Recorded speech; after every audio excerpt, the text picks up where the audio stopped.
एक समय की बात है, एक छोटे से गांव में एक गरीब लड़का रहता था।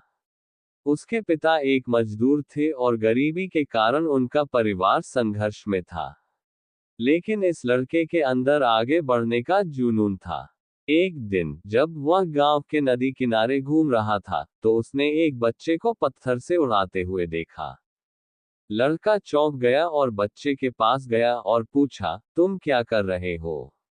बच्चा मुस्कुराते हुए बोला, मैं एक राजा बनने के लिए यह पत्थर उड़ाने की कोशिश कर रहा हूँ। जब मैं इसे उड़ा दूंगा तब मैं राजा बन जाऊंगा। ये सुनकर लड़के के चेहरे पर एक आश्चर्यजनक मुस्कान छा गई।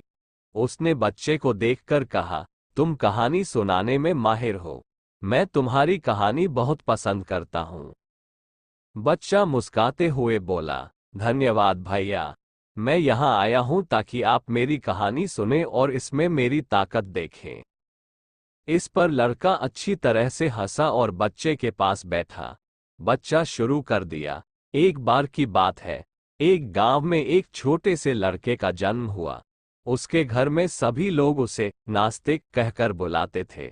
लड़का ने हमेशा ये सुनकर रोते थे, लेकिन एक दिन उन्होंने तय किया कि वह खुद को साबित करेंगे।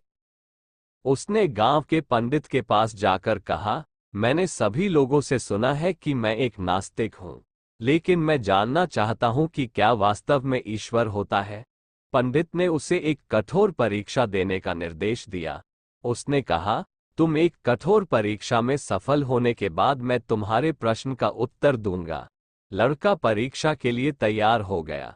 पंडित ने एक कप पानी लेकर बच्चे के हाथों में दिया और कहा, जब तक तुम इस कप में एक बूंद पानी गिराते हो, तब तक मेरे साथ एक देवी का नाम लेते रहो। लड़का ने पूरी कोशिश की, लेकिन बार बार पानी गिराने के बाद भी कुछ नहीं हुआ। वह हार गया और उदास होकर पंडित के पास गया। लड़का रोते हुए कहा, मुझसे ये काम नहीं होगा, क्योंकि मैं एक नास्तिक हूँ।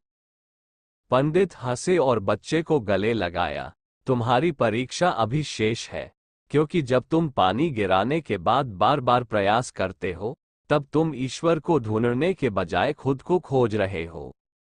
लड़का समझ गया कि जीवन में धार्मिकता की खोज में ज्ञान मिलता है।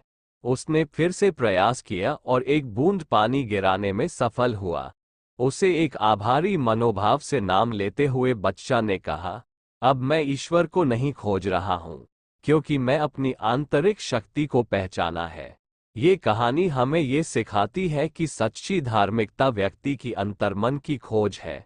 जब हम अपनी आंतरिक शक्ति को पहचानते हैं, तब हम जीवन को एक नई दृष्टि से देखते हैं और सभी बाधाओं को पार करके सफलता की ऊंचाइयों को छू सकते हैं। वीडियो पसंद आया तो चैनल सब्सक्राइब, लाइक, शेयर करें।